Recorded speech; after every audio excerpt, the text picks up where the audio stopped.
Porque a volta parece mais rápida do que a ida. Naruhodo. Podcast. Bem-vindo ao Naruhodo, podcast para quem tem fome de aprender. Eu sou Ken Fujioka. Eu sou Altair de Souza. E hoje é dia de quê? Ciência e senso comum. E antes da gente entrar na pauta em si, Altair, 3 recadinhos rápidos da paróquia, Vamos lá. Todo mundo já sabe, tá? Número 1, se você quer colaborar com a produção do Naruhodo Podcast e ajudar ele a se manter no ar, vai lá no apoia.se/Naruhodo Podcast, faça a sua colaboração, por favor. Bom?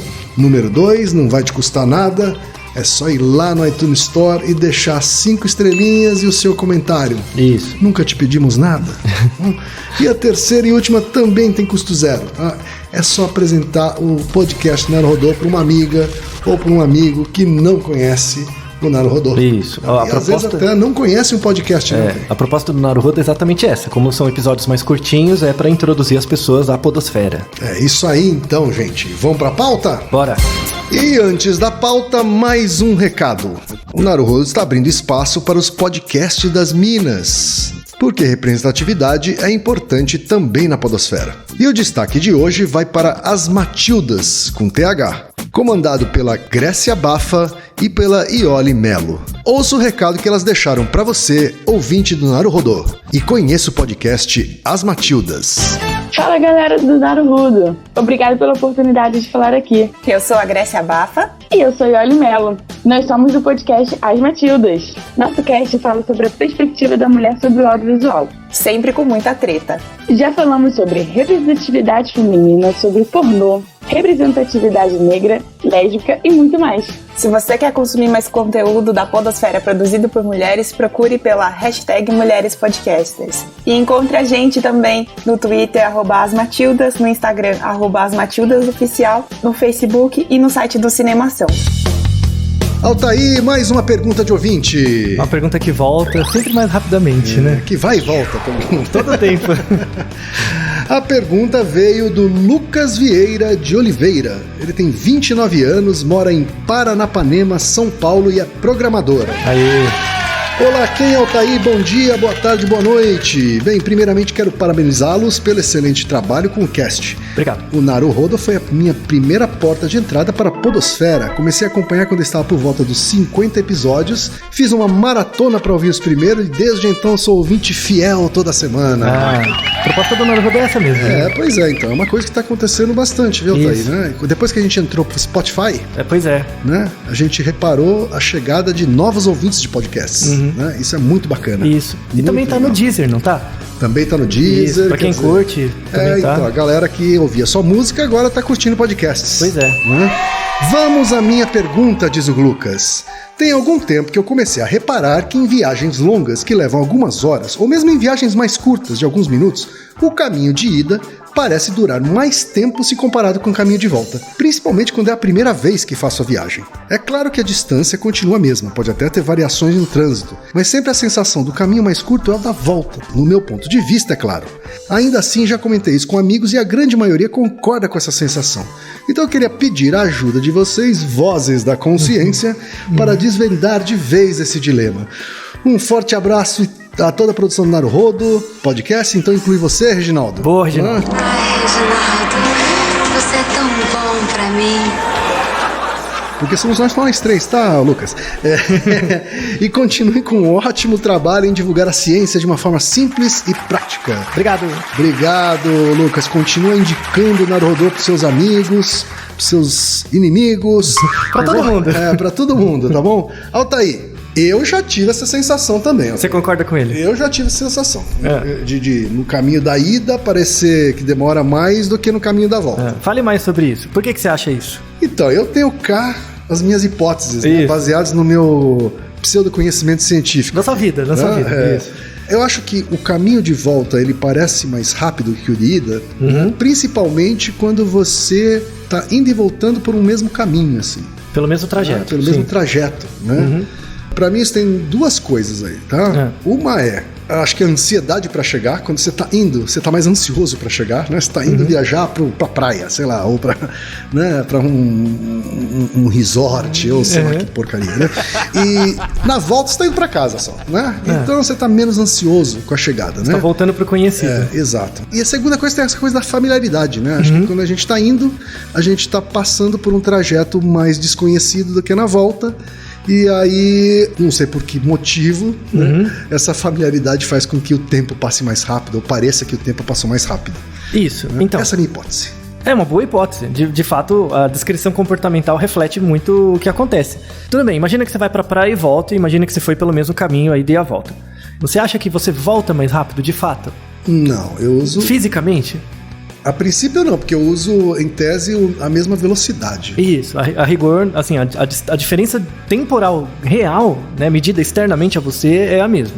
Muito Isso. próximo. E no relógio também. Assim, Isso, no relógio parecido. também. Só que... Fora o trânsito, né? Foram eventos adversos, Claro. mas a sua percepção do tempo é diferente. Sim. Então, esse é o ponto. Então, as viagens de volta são mais curtas? Não, tá? Não. Do ponto de vista físico, não. Sim. Tem uma exceção que a gente vai ver. Mas, em geral, do ponto de vista psicológico, sim. Então, a intuição do nosso ouvinte está correta. Sim. Né? Inclusive, em psicologia social, experimental, é conhecido como Return Trip Effect. Né? Return Trip Effect. Isso, é o efeito do retorno da viagem. Tem um nome pomposo. Tem um nome isso, próprio. então. E sabe há quanto tempo esse efeito já é conhecido? 230 anos. Olha só. É muito tempo já. Olha só, pela psicologia, é isso? É, pela fisiologia, pela psicologia. É que no começo não era tudo junto, né? Depois que foi separando. Então, vamos fazer um histórico rápido dos estudos de percepção de tempo, né? Porque esse viés que a gente tem é um viés de codificação e percepção de tempo. Então, lá atrás, 1700 e bolinha, você tinha o von Baer, que era um russo genial, era um cara envolvido em vários campos de conhecimento. Von Baer era russo? Era russo. É nome de holandeses. Na época a Rússia era um pedaço, tinha uns pedaços Era a Europa diferentes. inteira. Isso, era todo mundo meio misturado. Mas enfim, 300 anos atrás, né? O von Baer, ele era muito interessado na biologia, né? Ele era médico, biólogo, estudou N coisas. Teve uma interação depois um pouco com o Darwin, no final da vida dele, mas o grande interesse inicial dele era em embriologia. Ele queria saber como os organismos se desenvolviam, bem aquele, nos anos 1800, 1700, que era aquele interesse pelo naturismo, pela evolução das espécies, Cuvier e tudo mais. Ele estava ali naquele meio. E ele foi o primeiro que deu uma hipótese sobre percepção de tempo. Ele foi o primeiro cara que colocou que os organismos percebem um tempo diferente de como a física percebe. Né? Então, a nossa noção de contar o tempo é um pouco diferente da noção física. Por exemplo, de os dias passando, ou as estrelas, é um pouco diferente. A gente tem um relógio dentro da gente, Altair? Então, muita gente chama de relógio, mas não é igual um relógio. Por exemplo, É uma metáfora também. Também é uma metáfora. Porque os computadores, a gente falou de um episódio sobre computadores e cérebro, Isso. né? E o computador tem um relógio. Isso, tem. Né? O clock do computador, assim. E é um clock bem definido, um clock certinho. mesmo, um relógio mesmo. Assim, né? Aí a gente também às vezes fala assim, o nosso relógio interno, né? A gente também usa essa metáfora, assim. A gente usa mesmo como metáfora, relógio biológico, ritmos biológicos e tal, mas o nome relógio não é muito bom, principalmente se você pensa um relógio com hora e minuto e segundo, não tem essas divisões assim, Sim. tá? Então, o von Baer, ele colocou essa noção de que o tempo interno é diferente do tempo externo, isso na embriologia, né? E ele foi o primeiro cara que começou a falar sobre pulsos. Então, por exemplo, em que sentido? Quando você vê um relógio, você vê lá o ponteirinho dos segundos andando. Sim. Né? Até se você não fizer barulho, ele fica lá, tic, tic, tic, tic, tic, né? E ele falava o seguinte, que nosso corpo age por pulsos. Então, um dos pulsos que regula a percepção de tempo, segundo ele, era o batimento cardíaco. Então, ele tinha como hipótese, que ele nunca testou tão bem, porque faltava recurso técnico, que em situações em que você estava mais ansioso, né, seu batimento cardíaco estava maior, você percebia o tempo como mais rápido, entendeu? Porque o ritmo do seu coração era um pouco mais rápido, isso ditava outras funções que ele não sabia muito bem. Então, é uma grande contribuição a ideia dele. Um pouco depois vem um grande cara, contribuidor da psicologia sensorial, que é o Ferner, que estudava a percepção de tempo mesmo. E ele estudava a diferença entre o tempo percebido pelo indivíduo e o tempo mensurado. Então, ele media lá 1 minuto e via quanto o indivíduo percebia desse 1 minuto como sendo 1 minuto. Ele via às vezes superestima, às vezes subestima, dependendo da situação. Como tá? ele chama? Ferner. Como é que ele media isso, Altair? Ele fazia uma série de experimentos, mas alguns eram assim, colocava você numa atividade bem enfadonha, tipo você não fazendo nada, parado, né? E aí você tinha que, por exemplo, apertar um botão depois de 1 minuto. Ou que você achasse que era 1 minuto. Isso, você não tinha nenhuma pista física, e aí você tinha lá, depois que você acha 1 minuto, você aperta. Aí as pessoas usavam estratégias, elas contavam 1, 2, 3, até 60, ou elas, sei lá, ficavam lá pensando e tal. E aí ele viu que diferentes estratégias, né, cognitivas melhoravam ou pioravam a acurácia em relação ao tempo 1 minuto mesmo, né? Então, por exemplo, quando a pessoa conta 1, 2, 3, vai indo, ela tem um gap menor, assim, ela chega mais perto dos 60 segundos. Quando ela não conta, é mais difícil. Tem uma regulação pelo efeito da frequência cardíaca. Então, se a frequência cardíaca da pessoa é um pouco mais alta, ela tende a subestimar, ela acha que é menos tempo.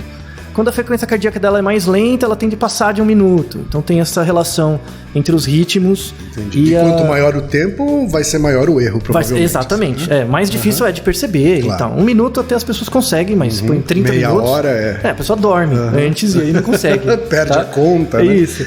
E o Ferner foi o primeiro cara que falou de relógio. Tá? A metáfora do relógio foi ele que usou. Tá?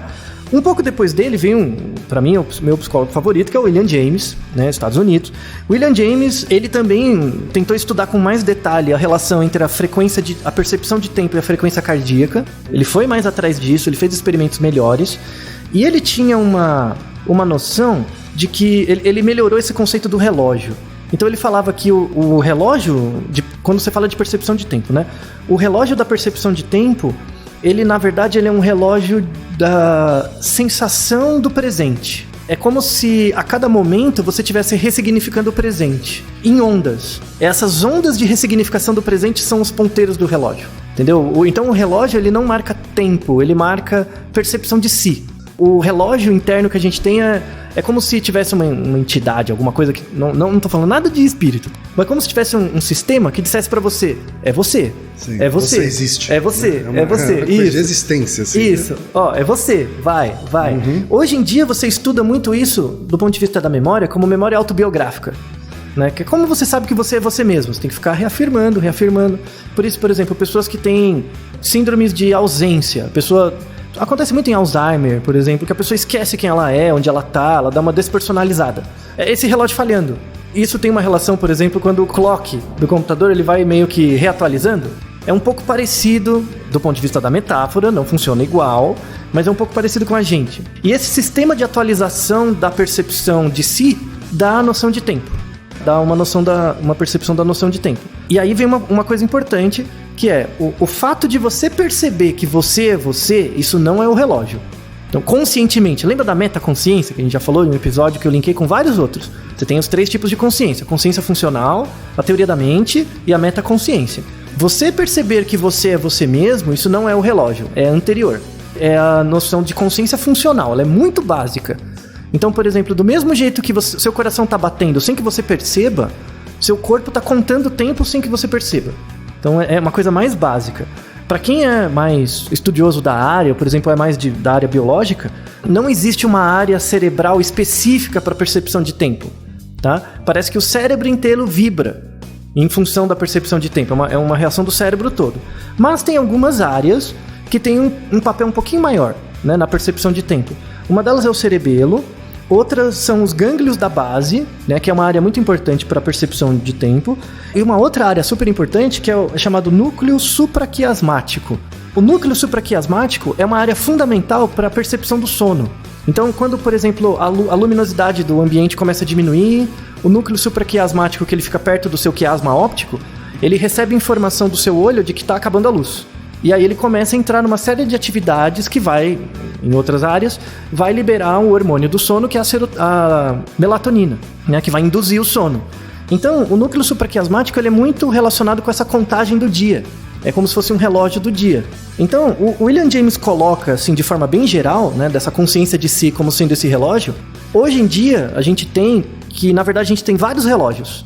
Você tem relógios que regulam o dia, tem relógios que regulam coisas em períodos de tempo muito pequenos, de segundo. Tem relógios que são ativados, por exemplo, quando você está prestando atenção.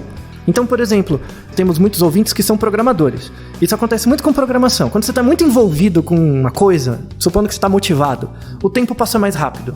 Por quê? Porque você foca... Eu tenho essa sensação também. Quando você Isso. tá muito concentrado num trabalho, o tempo de você repente desliga. você olha pro relógio e fala, cacete. Né? Parece que 2 horas passaram em 15 minutos. Isso, porque você tem um relógio que conta esse tempo ambiental, ele meio que perde o foco frente ao relógio daquilo que você está prestando atenção. Percepção de tempo sofre influência do processo atencional. Então, coisas que você está prestando muita atenção tiram sua percepção da percepção de tempo ambiental. Música tem esse efeito. Às vezes você está ouvindo música e isso faz você se engajar numa tarefa e aí você faz mais rápido e não vê o dia passar. Sono dá isso. Então, privação de sono ou excesso de sono afeta a sua percepção de tempo, porque afeta a sua homeostase. É como se fosse um sistema muito básico do organismo, né? Tem experimentos em ratinhos que mostram assim, o rato, no padrão de vida dele, né? Ele consegue estimar acuradamente, assim, com um erro de 1 segundo, períodos de até 40 segundos. Então você chega pro rato e fala, ó, você não vai falar pro rato, mas o condicionamento ambiental é o seguinte... você tinha desenvolvido um jeito de falar pro rato alguma coisa. Com galinha tá quase. Elas já entendem vários comandos Mas verbais. como é que se faz isso com o rato? Como é que você chega a essa conclusão com o rato? Então, você coloca o rato numa caixinha e faz um condicionamento onde ele é condicionado não pelo reforço, pelo número de vezes que ele aperta a barra, mas pelo tempo que ele espera até apertar. Assim, se ele pode ficar apertando a barra desesperadamente, ele não ganha reforço. Mas a cada 10 segundos ele vai ganhar. Então, rapidamente ele percebe que ele tem que esperar mais ou menos um período de tempo. Ele percebe que não adianta ficar apertando continuadamente. Isso. Aí ele é aquele começa a tempo. aprender que ele precisa esperar um tempo para apertar de novo e ganhar. O condicionamento é pelo tempo e não pela resposta. Certo. Aí você vai aumentando o tempo de resposta. Até uns 40 segundos, o rato consegue dimensionar bem o momento que ele tem que apertar. Interessante. É né? assim, então, que se chega mais ou menos a esse tempo. Isso é um treino de inibição. Por exemplo, você pode fazer com criança. Porque criança quer tudo agora. Você pode treinar igual o ratinho para que ele aprenda a esperar. Tá aí. É um treino muito bom. É polêmico comparar uma criança a um ratinho, mas na verdade é que é um bom jeito de fazer a criança aprender a respeitar o não. Isso, é verdade. A respeitar o não agora. Isso, exato. Só mais tarde, só depois de não sei que horas. Isso, só depois de alguma coisa. 2 horas depois de você almoçar. Né? Exato. É exatamente igual, é um condicionamento exatamente igual. Inclusive, os pesquisadores mais atuais, depois do William James, falam que a noção de tempo ela é aprendida. Noção de tempo, assim, tem uma determinação cultural importante. Tem certas culturas que a percepção de tempo é mais rápida que outras. Isso é estruturado na linguagem, tem toda uma teoria, principalmente os fenomenologistas. Tem muita gente da área mais social, assim, que fala, não, William James é funcionalista, não conversa com os fenomenólogos. Mentira, tá? Muitas coisas de estudos de percepção de tempo do William James foram aproveitados pelo Merleau-Ponty, por exemplo, pelo Russell, né? E eles deram uma outra abordagem depois, mas tem muita integração entre as áreas. Deixa eu fazer um parênteses aqui, já que você falou sobre essa questão de percepção de tempo e cultura, né? Uhum. Hoje a gente vive uma sociedade muito pautada pela instantaneidade. Isso. Né?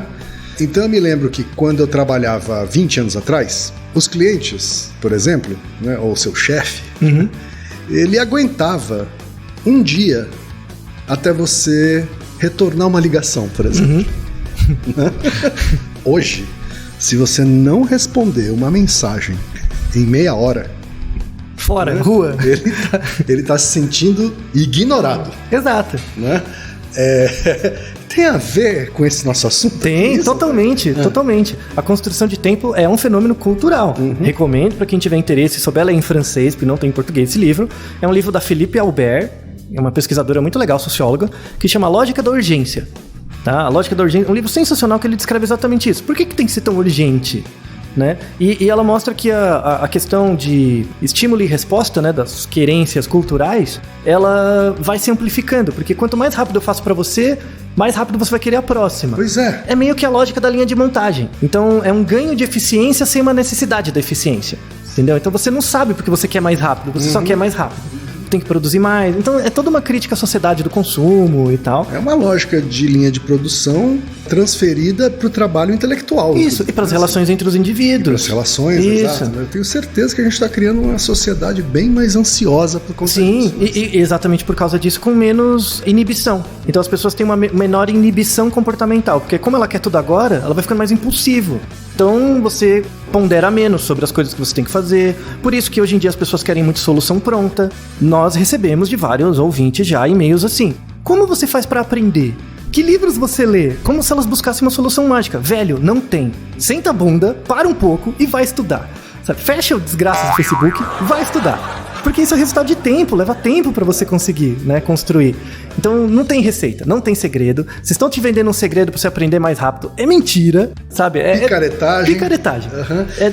É dedicação. Tá, deixa eu fechar o parênteses então e vamos Sim. voltar. Ratinhos, 40 segundos. Isso. Seres humanos. 2 minutos. 2 minutos? Em média, Só? 2 minutos. Mais ou menos 2 minutos, você tem uma boa... Dá um delay de 1 segundo. Passou de 2 minutos, a precisão começa a ir pro buraco. Vai caindo. É isso? E aí tem um exemplo legal, que o Kahneman colocou esse exemplo.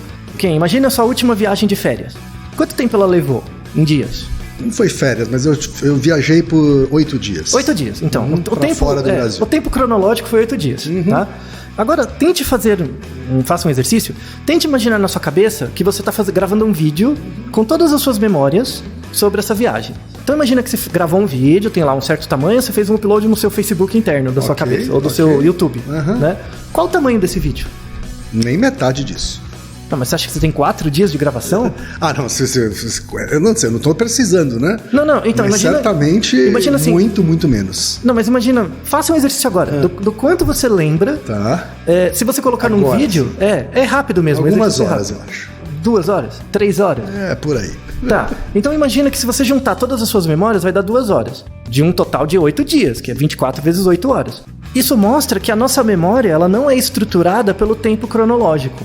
Ela é estruturada por um tempo lógico do indivíduo. Tanto é que, às vezes você faz viagens de 2 dias ou 3, são muito mais significativas para sua memória do que uma viagem de 15. Então, você pautar, por exemplo, a sua satisfação com uma viagem pelo tempo que você passa fora não funciona. Seu cérebro não funciona assim. Às vezes uma viagem de poucos dias pode ser muito mais legal do que uma viagem longa. Agora, eu ter 2, 3 ou 4 horas de memória de uma viagem de 8 dias não significa que esses 8 dias foram inúteis. Claro que não. Né? Não, claro que não. Naquele momento, nos 8 dias, eu tava curtindo todos os dias. Assim, Isso. né? Mas hoje, se eu for recuperar as memórias, tentar resgatar as memórias, assim, né? São algumas horas no máximo. Isso. Mas aquela ideia, fica o que significa, né?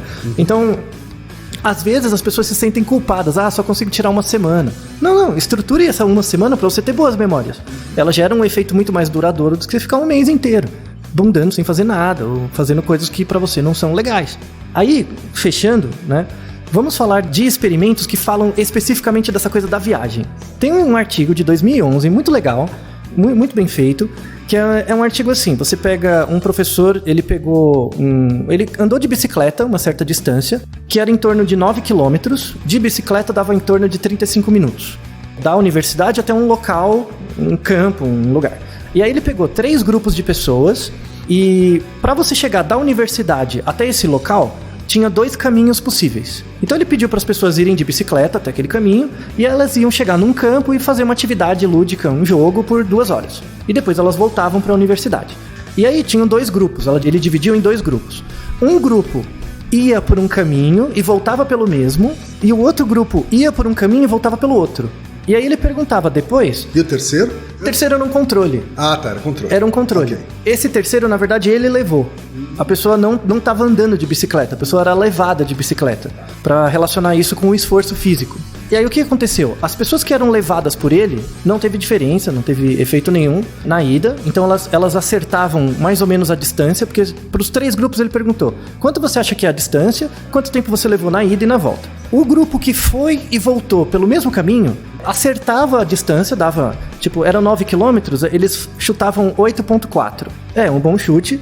E eram 35 minutos, eles chutavam 36. Tava bom, foi bem acurado, né? Na volta, que eles voltavam pelo mesmo caminho, eles chutavam como 25 minutos. Então eles voltavam pelo mesmo caminho. Como não tinha mais esse efeito de novidade, o cérebro parava de contar o tempo, né? Claro, então, o tal do Return Trip Effect. Isso. Tá certo. As pessoas que iam por um caminho e voltavam pelo outro, pelo caminho novo, elas estimavam de forma acurada a ida e a volta. Porque, na verdade, a volta era um caminho novo. Era um caminho novo, que ela tinha que prestar mais atenção e tal. E durava mais também, né? Durava mais. Por exemplo, ela era 35 minutos, as pessoas na volta davam 37, 38, então um pouquinho a mais. E as pessoas que eram levadas, Na ida, elas estimavam corretamente e na volta também elas subestimavam. Certo. Tá? Também voltava pelo mesmo caminho. Também Achavam menos, achava mais perto. Pela questão do viés de expectativa, né? Que era a expectativa delas.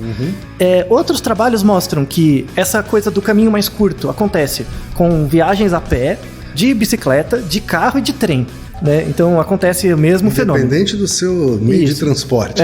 E quanto mais longo, maior é esse efeito de perda, né? De você achar que é mais rápido a volta. Mas tem uma exceção. A gente tá falando de transportes terrestres aqui. Isso, transportes terrestres. Mas tem uma exceção que, de fato, a viagem fisicamente ela é mais rápida. Conta pra gente. Viagens de avião. Viagens de avião. Isso. Em viagens de avião já não é a mesma coisa. Então, além da sua... De fato, você percebe como sendo mais curto, de fato, em algumas situações, o avião vai mais rápido. Então, vamos imaginar a Terra. Desculpe se você acredita que a Terra é chata, mas ela é redonda. Desculpe, né? A Terra é redonda e gira. E ela gira... Se você acha que a Terra é plana, continua ouvindo vários Naruhodos. Isso. Que a gente quer que você acumule novos conhecimentos. Isso.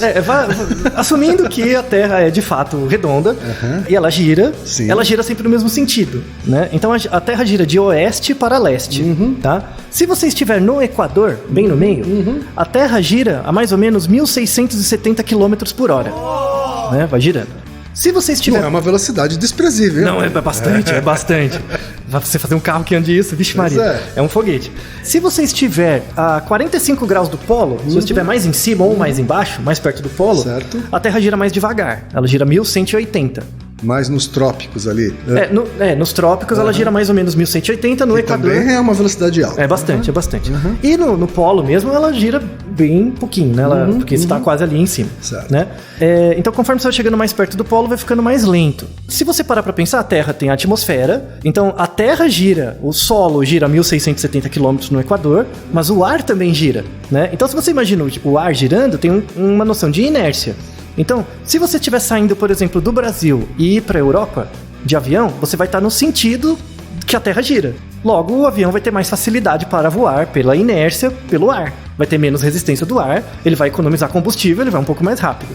No entanto, no caminho de volta, como você vai estar voltando para o Brasil contra o ar, né, contra a inércia do ar, você vai ter uma maior resistência, o avião vai ficar um pouco mais devagar, ele demora mais. Quer dizer, mesmo com a mesma propulsão... Ele resiste mais. Ele vai ter uma velocidade menor. Isso, uma resistência maior. Isso tem um nome. Esse fenômeno do vento, né, da inércia do vento, é chamado força de Coriolis.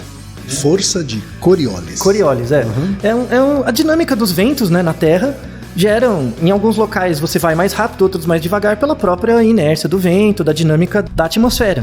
Então, a tendência do vento de continuar o movimento dele, dado que a Terra está girando, é um movimento inercial, e aí gera esse Coriolis nos aviões, né? E aí, só para vocês terem uma ideia desse efeito, quanto mais longa a viagem, maior é o efeito de Coriolis, porque a resistência vai somando. Então, se você pegar um avião da Califórnia, de um lado dos Estados Unidos, até Nova York, na ida da Califórnia para Nova York, vai dar em torno de 4 horas e 50 o voo. A volta de Nova York para Califórnia vai dar 1 hora a mais, 5 horas e 50. 1 hora a mais? 1 hora a mais, porque o efeito de Coriolis ali é mais forte pela dinâmica, né, do local. Você ganha 1 hora a mais na volta. E aí as pessoas percebem como sendo mais rápido, né? Mas na verdade o voo, na geral, é mais demorado. Se você pega, por exemplo, um outro voo de Londres para São Petersburgo, né, que é um caminho longo, na ida de Londres para a região da Rússia dá 3 horas e meia. E na volta dá 3 horas e 15. Vai mais rápido, pela própria dimensão, dinâmica dos ventos ali. Então, com exceção das viagens aéreas, nos outros casos a gente superestima mesmo, é um viés psicológico. Mas nas viagens aéreas, de fato, você pode ter uma diferença no tempo real, além do seu tempo psicológico. Naruhodo, ilustríssimo ouvinte! Naruhodo. Você sabia que pode ajudar a manter o Naruhodo no ar? Ao contribuir, você pode ter acesso ao grupo fechado no Facebook e receber conteúdos exclusivos. Acesse apoia.se/NaruhodoPodcast. E você já sabe, aqui no Naruhodo, quem faz a pauta é você. Você tem alguma pergunta pra gente ou quer comentar algum episódio? Escreva pra nós. podcast@naruhodo.com.br. Repetindo? podcast@naruhodo.com.br. E lembre-se, mande nome completo, idade, profissão e a cidade de onde você está falando. É isso aí. なるほど。 Esse podcast é apresentado por b9.com.br.